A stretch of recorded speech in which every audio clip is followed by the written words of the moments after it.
네, 평안한 주말 보내고 계십니까? 주말 MBN 뉴스와이드 시작합니다. 네. 캄보디아를 방문 중인 윤석열 대통령이 오늘 오전 동남아 국가들과 한중일 연합체인 아세안 플러스 3 정상회의에 참석했습니다. 내일 열릴 한미일 3자 정상회담에서는 북핵 7차 핵실험을 앞두고 구체적인 공조 방안이 나올지 관심이 쏠리고 있습니다. 황재현 기자가 보도합니다. 캄보디아 순방 이틀째 윤석열 대통령이 오늘 오전 미얀마 정상을 제외한 아세안 9개국 정상과 마주 앉았습니다. 리커창 중국 총리와 기시다 후미오 일본 총리도 자리를 함께했습니다. 윤 대통령은 연설에서 전 세계가 복합 위기에 빠져 있다며 아세안과 한중일이 연대해 이를 극복해야 한다고 밝혔습니다. 식량 안보와 에너지 안보의 위기는 전쟁의 장기화로 인해 더욱 악화되고 있습니다. 저는 이러한 복합 위기를 우리들의 연대와 협력으로 극복해야 한다고 생각합니다. 중국에서 관례에 따라 리커창 총리가 참석한 가운데 한중일 세 나라 정상이 한자리에 모인 건 2019년 12월 이후 처음입니다. 리커창 총리도 영내의 평화와 안정을 견인해야 한다고 강조했고 기시다 일본 총리는 기후 위기와 공급망 확보 등에서 아세안과 협력하겠다고 손을 내밀었습니다. 오늘 저녁 윤 대통령은 이번 아세안 플러스 3 의장국인 캄보디아 측이 주최하는 갈라 만찬에 참석해 아세안과의 협력 방안을 논의합니다. 윤 대통령은 내일 바이든 미 대통령, 기시다 일본 총리와 함께 한미일 정상회담을 개최합니다. 5개월 만에 다시 개최되는 한미일 정상회의에서 윤 대통령은 북한의 7차 핵실험을 앞두고 한미일 북핵 공조가 어느 때보다 중요하다고 강조할 예정입니다. 프놈펜에서 MBN 뉴스 황재현입니다. 네, 한 주간의 정치권 이슈 네 분과 함께 짚어보겠습니다. 네, 김용남 전 국회의원, 최수영 전 대통령직 인수위 전문위원, 신경민 전 국회의원, 한민수 더불어민주당 대변인과 함께합니다. 어서 오세요. 어서 오십시오. 네, 안녕하세요. 네. 이번 주 정치권 이슈 굵직굵직하게 많은데 지금 네 분의 전투력만 봐도 벌써 후끈해질 태세를 갖추고 있는 것 같아요. 그래서 오늘 진짜 기대가 됩니다. 자, 먼저 이번 주 뜨겁게 달궜던 게 이른바 참 이게 뭐라고 해야 되나요? 웃기고 있네 필담 논란인데 지금 야당은 당시에 득달같이 들고 일어났어요. 그런데 지금 이 필담 메모 논란이 여당 내 내분으로 좀 이어지는 모양새예요. 김영남 의원님. 그러니까 그 불똥이 국민의힘 내부로 지금 튀고 있죠. 네. 그러니까 필담을 나눈 게 사진 기자에게 찍히면서 그 자리에서 김은혜 수석과 강승규 수석이 그 퇴장을 하게 됐는데 네. 이제 국민의힘 내부에서 특히 이제 대통령실 일부에서도 그 퇴장을 시키는 게 적절했느냐, 왜 그걸 막지 못했느냐라는 주장이 나오고 있어요. 그러면서 예를 드는 게 네. 지금 더불어민주당이 여당할 때 네. 당시 강기정 정무수석이 국회 운영위 회의실에서 거의 뭐 삿대질하고 큰소리치고 뭐 그런 적도 있는데 아하. 그럼에도 불구하고 그 강기정 당시 정무수석은 퇴장을 안 당했다. 그 얘기까지 이제 나오면서 이게 국민의힘이 대통령실이나 윤석열 대통령에 대한 어떤 뭐랄까요 지키기에 좀 소극적인 거 아니냐 뭐 이런 논란까지 벌어지고 있는데 저는 그렇게 생각합니다. 일단 그 자리에서 필담을 나눈 거 그리고 그 내용이 대단히 부적절했어요. 그리고 지난 정부의 때 강기정 당시 정무수석이 그거보다 더 심한 어떤 행동을 보였던 것도 맞고 그럼에도 불구하고 퇴장을 안 당한 것도 맞습니다. 근데 그러다 보니까 우리가 대통령 직선제를 시행한 이후로 소위 10년 주기설이 있었잖아요. 한 정당이 정권을 잡으면 한 번의 기회는 더 보통 국민들께서 주신다. 그래서 5년, 10년 단위로 여야가 바뀐다는 10년 주기설이 있었는데 네. 그게 깨진 게 이번 대통령 선거라는 네. 것이죠. 그러니까 강기정 당시 정무수석의 예와 같은 최악의 예를 들면서 그거보다는 낫지 않냐고 하는 거는 그 최악의 예를 보여줬기 때문에 5년 만에 정권을 되찾아올 수 있었던 것인데 그건 적절하지 않은 것 같아요. 그 예조차. 그러니까 가장 나쁜 예를 들면서 우리가 그거보다는 낫지 않냐라는 얘기를 자꾸 반복하게 되는 거는 아니 그러면 다음 대통령 선거에 다시 정권을 내줘도 된다는 얘기냐라는 물음을 던질 수 있을 것 같아서 네. 이거는 글쎄요. 뭐 일단 부적절한 행위를 했고 네. 더군다나 그게 언론에 보도가 됐으면 네. 적어도 그 자리에서 적절한 조치는 이루어지는 게 네. 맞지 않았나 싶고 이걸 자꾸 그 당내 분란이 네. 커질 정도로 이걸 갖고 왈가왈부하는 거는 부적절하다는 네. 생각이 듭니다. 지금 김용남 의원이 언급하신 2019년 상황이런데 대체 뭘까 궁금해하실 거예요. 그래서 저희가 여러분들의 이해를 돕기 위해서 2019년 국회 운영위 상황을 보여드릴게요. 보시고 이어가 보도록 하겠습니다. 제가 이렇게 말씀을 자, 드려야 국민들이 불안해하지 않습니다, 의원님. 어거지로 우기지 마십시오. 지금 무슨 말씀을 한미동맹 그렇게 하십니까, 약화됐죠. 의원님? 일본과의 뭐가 지소미아 어거지입니까? 파기했죠. 그렇게 우기시지 말고요. 우기시지 말고 아니 답변을 여기 우기다니가 뭐예요? 우기다가 뭐예요? 우기다가 뭐예요? 내가 정인이야. 우기다가 뭐예요? 우기다가. 똑바로 하세요. 네, 운영위원회에서 삿대질이 오가고 또 고성이 나오고 이런 상황이었는데도 퇴장 조치는 없었습니다. 그런데 이번에 이렇게 주호영 원내대표가 오히려 먼저 퇴장 조치를 했기 때문에 야당에서는 더 이렇게 공격하기가 좀 쉽지는 않았을 것 같아요. 그러니까 이 사안만 놓고 봐서는요. 네. 몇 가지 중대한 차이점이 있습니다. 뭘까요? 저건 갑자기 질의응답 중에 질의응답 당사자가 아닌 강기정 수석이 혼자 튀어나와 가지고 막 소리 지른 거기 때문에 이건 뭐 사실을 알아볼 필요가 없어요. 그냥 저게 전부 다입니다. 근데 이건요. 네.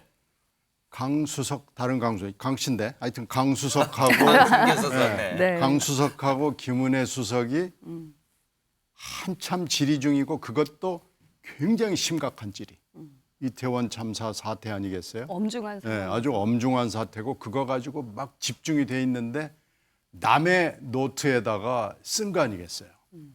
그러니까 뭔가 드러나지 않은 실체가 있는 거죠. 그 실체를 정말로 까발렸을 때는 이 웃기고 있네 사태보다 훨씬 더 큰 뭐가 빵 터지는 그런 비밀이 있는 거 아니겠습니까? 뭔가를 이제 빨리 수습하려고 적극적으로 퇴장 조치를 취했다라고 그러니까 보시는 지금 이게 건가요? 퇴장을 하기 전에 일단 박홍근 수석이 이제 거기서 간사 역할을 하는 건데 퇴장 요구를 했고 그거에 대해서 위원장이 확인을 좀 하는 간단한 절차가 있었을 거 아니겠어요. 네. 그러니까 그 요구를 받아들여서 퇴장을 하는 것이 좋겠다 이렇게 판단을 해서 오케이 그러면은 퇴장하세요 이렇게 된 경위가 또 있습니다. 네. 그러니까 웃기고 인내가 나오게 된 진실이 하나 있을 것이고 경위가 있을 것이기 때문에 이걸 가지고 자꾸 얘기를 하고 주물러서 더 크게 만들고 하는 것은 네. 국힘당 쪽에 하나도 좋을 일이 없습니다. 저는 이 네 분이 이해가 안 되는데요. 이걸 가지고 지금 친윤 쪽이 소위 윤핵관이라고 하는 사람들이 이거에 대해서 지금 주호영 의원이 그냥 의원이 아니잖아요. 네. 원내 대표잖아요. 거의 다 5선에. 네. 아니, 그리고 좀 여러 가지로 주호영 의원이 뭐 원내대표로 하겠다 그랬어요. 그렇죠. 해 주십시오 거의 해서 추대식이었잖아요. 무릎 꿇고 빌어가지고 주호영 의원을 거기다 내놓고 주호영 당신 똑바로 하세요 이렇게 하는 게요. 이건 누가 봐도 이렇게 하면 안 됩니다. 아하. 네. 그러니까 이런 경위와 진실과 지금 숨겨진 진실이 있는 거 아니에요? 뭐 이런 걸로 봐서 이준석만 나가면 뭐 당이 완전히 태평성대하고 평화로울 걸로 생각하고 네. 그렇게 나가다가 갑자기 이 일을 가지고 안에서 이게 사실은 뭐 친윤하고 비윤 내지 반윤이 막 지지고 볶고 난리 속이구나라는 것을 전 국민 앞에 팡 터뜨려 보여준 겁니다. 네. 이건 완전히 바보 같은 짓을 했고 민주당 입장에서는 더 싸우라고 우리는 고무 격려하고 싶을 지경이에요. 하하. 근데 지금 이제 이 상황을 보면 장제원 의원이 글쎄요, 지금은 친윤계라고 언급되는 횟수가 예전보다 많이 잦아졌어요, 언론에서. 그런데 어쨌든 장제원 의원이 주호영 원내대표를 저격했어요. 아니, 대통령실도 못 지켜주냐? 여당이 그리고 오히려 2019년에 퇴장도 안 시켰는데 이번 퇴장시키냐? 그러면서 자정치하냐? 뭐 이런 쪽으로 지금 흘러가는 모양새예요. 그러니까 여기서 잘 들여다볼 지점 하나가 만일 지금 이준석 대표가 당시에 가처분에 대한 소송을 안 걸었으면 지금 비대위원장 누굽니까? 주호영 비대위원장이에요. 가처분 소송을 걸어가지고 그게 인용되는 바람에 다시 뽑아야 되니까 그래서 이제 정진석 위원장이 나온 거예요. 자, 그렇다면 여기서 예민하게 들여다볼 지점 하나가 혹시 주호영 원내대표, 그다음에 정진석 비대위원장 이런 말하자면 새로운 투톱의 리더십 간에 약간 미묘한 균열 지점이 있는 것 아닌가라는 생각이 저는 얼핏 드는 겁니다. 그렇지 않으면은 주호영 원내대표를 추대할 때 사실 용산의 뜻이라고 하면서 거의 일사불란하게 주도했어요. 물론 그 과정에서 이제 이용호 의원이 상당 부분 득표하면서 여러 가지 이제 해석을 나오긴 했지만 네. 어쨌든 그 당시에 당의 위기 상황 수습을 위해서 우리 당이 일치 단계를 해야 된다, 한 목소리를 내야 된다면서 바로 주호영 추대론으로 갔었단 말이에요. 그런 분이 이제 2달도 채 안 돼가지고 왜 이렇게 저는 공격을 받느냐. 저는 하나 이유로 생각합니다. 그러니까 미묘한 균열 지점이 하나 있는 것 같고 또 하나는 저는 지금 이렇게 이걸 공론화시키는 건 저는 전략적으로 온당치 못하다고 생각합니다. 두 분 의원님 잘 말씀 주셨는데 지금 이거는 엄중한 이태원 참사에 대한 그런 책임을 묻는 국정감사였고 대통령실에 대한 그런 이제 증인으로 나온 분들이 어쨌든 저렇게 됐으면 주호영 의원이 빨리 깔끔하게 정리 잘한 거예요. 네. 만일 퇴장을 안 시켰어 보세요. 그러면 물론 뭐 과거 정권에 있었던 뭐 강기정 수석의 사건까지 소환되면서 뭐 갑론을박을 했을지라도 국민들 눈에는 똑같아 보일 거 아닙니까? 네. 그러면은 국민의힘 입장에서는 이런 참사 수습에 책임을 가진 여당으로서 뭔가 좀 부족함이 있어 보일 텐데 깔끔하게 정리해서 일단 나갔잖아요. 그래서 물밑으로 내려간 거를 다시 며칠 지나서 소환하는 것 이거는 저는 전략적으로도 온당하지 않은 거고 저는 네. 그래서 설령 당의 주도권 다툼으로 인한 미묘한 균열이 있다 하더라도 지금은 국가적 위기 상황이고 대통령도 해외 나가셔 순방 중에 있는 그런 좀 특수한 상황이기 때문에 네. 당이 이럴 때일수록 더 일치단결하는 대오의 모습을 보여야지 여기서 흔들리거나 균열된 모습은 이거는 전략적으로도 그렇고 정무적으로도 그렇고 이거는 온당하지 않다. 네. 저는 그렇게 좀 말씀드리고 싶습니다. 국민의힘 내에서는 특히 친윤계 의원들의 반발이 굉장히 큰 상황인데 주호영 원내대표를 두고 자기 정치하는 건 아니냐 이런 비판에 대해서 주 원내대표는 이렇게 답을 했습니다. 영상 보고 오시죠. 수석 퇴장 조치 하신 거 두고 당내에서 좀 자기 정치하는 거 아니냐는 비판이 나오고 있는데요. 예, 뭐 내가 뭐 내 정치 하겠습니까? 그 뭐 각자 생각이 다 다를 수 있으니까 저희는 원만한 회의 진행이나 여러 가지를 고려해서 그런 결정을 했던 겁니다. 장제원 의원이랑 이용 의원이랑 수석 퇴장을 이제 허용하신 걸 놓고서 좀 비판을 했는데요. 이용 의원이나 장제원 의원께서 내가 말 못할 사정들을 다 자세히 내하고 같이 공유하고 있지 않다는 것을 알았어요. 왜 그런 일이 생겼는지 사정들이 있습니다. 그래서 그런 걸 좀 알면 생각이 달라질 수도 있다는 생각을 하고 대통령실 지키기에 적극적이지 않다, 대통령과 가깝지 않다 이런 얘기가 나오는데 그거에 대해서는 혹시 한 말씀 주실 수 있을까요? 아니 제가 가장 열심히 하고 있죠. 누가 그런 이야기를 해요. 예? 네, 대통령실을 지키는데 가장 열심히 하고 있지 않냐 이렇게까지 얘기를 했는데 주 원내대표 입장으로서는 살짝 좀 억울한 측면도 있어 보이고요. 그러던 중에 말 못할 사정이 있다라는 얘기를 했거든요. 이건 무슨 뜻일까요, 한민수 대표님? 일단은 뭐 표정 보면은 저도 잘 압니다. 국회에서 근무를 하면서 원내대표 하실 때도 봤었고 제 공보수석 할 때도 상당히 합리적인 분으로 그래도 국민의힘 내에서는 말씀을 했는데 지금 뭐 대단히 속이 많이 상하고 네. 일단 본인 모양새가 너무 많이 구겨졌잖아요. 추대를 한다고 해서 진짜 비대위원장 하다가 또 원내대표 두 번째일 겁니다. 맡았는데 이렇게 상당히 모멸감을 느낄 정도로. 근데 사정이라고 하면은 뭔가 주 원내대표가 사정이라면 있을 거라고 추정이 됩니다. 어떤 사정일까요? 예측해 볼 수 있어요. 이건 뭐 함부로 저희들이 그 사정은 그거 아니겠습니까? 연결시키는 거는 이제 두 분의 수석, 강수석과 김은혜 수석 두 분을 퇴장할 수밖에 없었던 말 그대로 표면상으로는 회의를 원만하게 진행하기 위한 뭐 여당의 원내대표로서 운영위원장으로서 필요했을 겁니다. 그거 외에 일각에서는 수석들이 먼저 퇴장 조치를 요구했다라는 그럴 수도 있을 거라고 봅니다. 근데 저는 그렇다 하면은 이제 과정을 딱 한번 보시면은 좀 이게 조금 심각하다고 보는 이유가 일단 그 두 분 이 주 원내대표를 공격하고 당내에서 상당히 강한 메시지를 낸 분이 장제원 의원과 이용 의원이에요. 근데 이용 의원은 대선 후보 때 수행실장을 한 분이고 네. 장제원 의원은 당선인 비서실장을 한 대표적인 친윤계라고 할 수 있죠. 누가 봐도 이 얘기는 이 워딩은 윤 대통령 의중이겠구나. 윤 대통령 말이겠구나. 바로 받아들일 수 있는 두 분이 동시에 출격을 했어요. 출격해서 이런 말씀을 하고 그 직전에 어떤 기사가 있었냐면요. 네. 한 매체가 단독 기사라고 해서 대통령께서 지금 국민의힘 아는 의원들이나 이렇게 전화를 해가지고 강한 지금 불만과 이런 토로를 하고 계신다. 그게 이상민 장관을 지켜주지 못했고 그 이후에 나온 기사 보면은 두 수석을 이렇게 퇴장까지 할 필요가 있었느냐. 거기에 대해서도 상당히 대통령이 언짢아했다는 기사가 나왔는데 네. 그 직후에 이런 일이 벌어졌습니다. 그래서 저는 첫 번째는 뭐 간단히 말씀드리면 대통령이 당을 군기를 잡는구나 다시 한번 윤심을 통해 이렇게 두 사람을 통해서 네. 강도 높게 비판하면서 그렇게 하면서 주호영 원내대표까지 지금 모양을 저렇게 만들 정도로 공개적으로 한 거 아닙니까? 네. 저거는 만약에 저렇게까지 안 할 정도면 네. 뭐 살짝 전화를 한다거나 할 수 있는 건데 상당히 모멸감을 줄 정도로 그 장제원 의원이 주 원내대표를 공박을 한 거고요. 면박을 준 거고.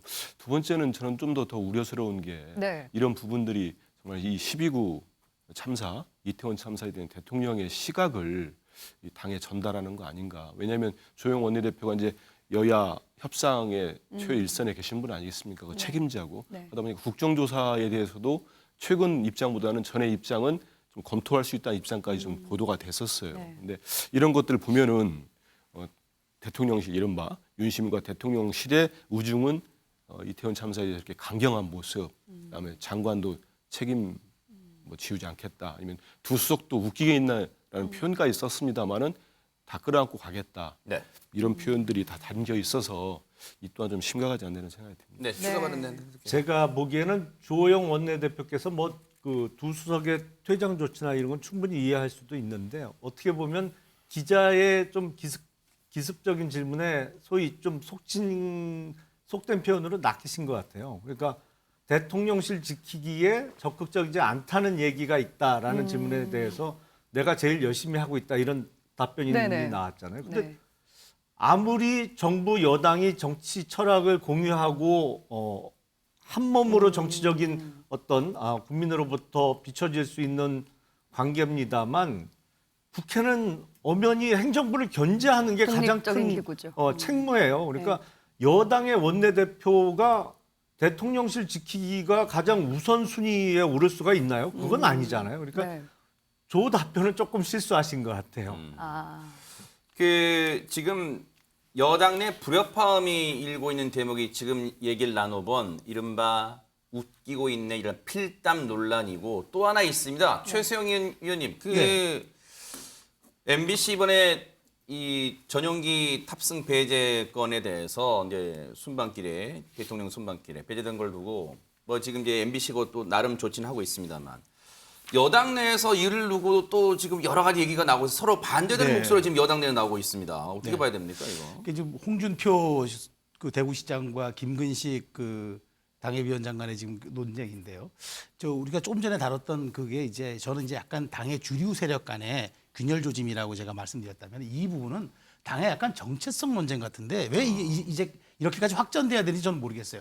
아니 설령 이제 이 대통령께서 이제 떠나셨고 이제 MBC 기자 문제에 대해서는 여러 이제 국민들의 평가도 다양하시고 또 이런 각도에서 바라보는 언론 개혁의 관점에서 바라보면 MBC 문제를 지적할 수도 있고 또 언론 자유에 대한 문제에서 얘기를 하다 보면 또 그 대통령실의 대응이 과했다는 얘기도 있을 수 있고 이게 정리가 돼 가는 과정이고 대통령께서 이제 해외 순방에서 외교적 성과를 거두어야 할 시점에 갑자기 취재 자유에 대해서 논쟁이 지금 벌어지고 있는데 네. 이 두 분은 사실 제가 보기에 약간 구원이 있는 것 같아요. 2020년 이제 총선으로 거슬러 올라가면은 사실 이제 홍준표 대표가 그때 공천을 거의 뭐 그때 사선을 넘나들다가 겨우 생활하지 않았습니까?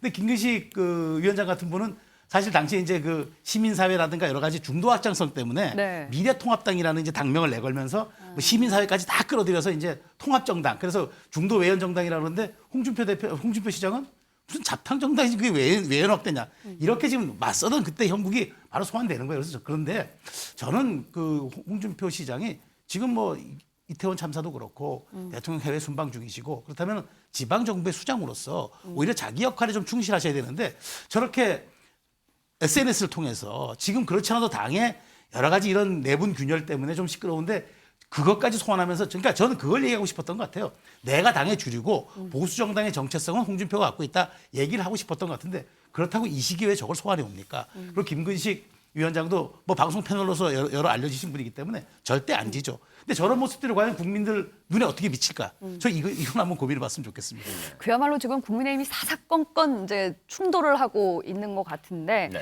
이미 이렇게 비행기가 떠났는데도 정치권 특히 여권에서 논란이 계속되고 있어요. 신경민 의원님께서는 또 어떻게 보면 친정이라고 할 수도 있을 텐데 이게 뭐 취재 거부의 자유다. 이게 또 보복으로 비춰질 수 있다. 여러 의견들이 좀 갈리고 있는데 어떻게 보십니까? 이 사안 자체 전용기 탑승 배제 직전에 거부 통보를 받았기 때문에 사실 뭐 취재 기자의 입장에서는 엄청난 충격이죠. 그리고 이게 이제 어떻게 보면 보도 지침, 보도 가이드라인 비슷하게 하기 때문에 네. 앞으로도 쭉 영향을 줄 겁니다. 그러니까 뭐 이 사안은 자취하고 네. 지금 두 분이 싸우는 것도 보면은 네. 지금 당에 말을 못할 뿐이지 국힘당 내부도 이걸 놓고 굉장히 당혹스러워해요. 전용기 배제라는 것은 트럼프 같은 사람이나 하는 것이지 일반 좀 제대로 된 나라에서 언론을 갖다가 직전에 내 거니까 너 타지 마 이런 건 있을 수가 없습니다. 대통령실에서는 뭐 취재 편의의 일부분을 그건 제공하지 않는 것이지 취재 자체를 거부하는 건 아니다. 처음에 이렇게 그렇게 얘기를 하다가 지금 그 얘기가 쑥 들어간 게요. 일단 전용기가 취재의 장인데다가 더군다나 푸놈펜까지는 어떻게 갔다고 칩시다. 네. 근데 그 다음에는 사실은 굉장히 막연해요. 아, 왜 그렇죠? 푸놈펜에서 발리까지 가려면요. 네. 뭐 하여튼 전 세계를 좀 헤매야 됩니다. 싱가포르로 빠지든 홍콩으로 빠지든 도쿄나 서울로 빠지든 해서 플라이트를 두세 번 정도 연결을 해야 되기 때문에 발리에 제 시간에 들어간다는 건 현재로서 불가능하다고 그래요. 네. 이 정도 되면 취재 거부에 해당하는 취재 방해입니다.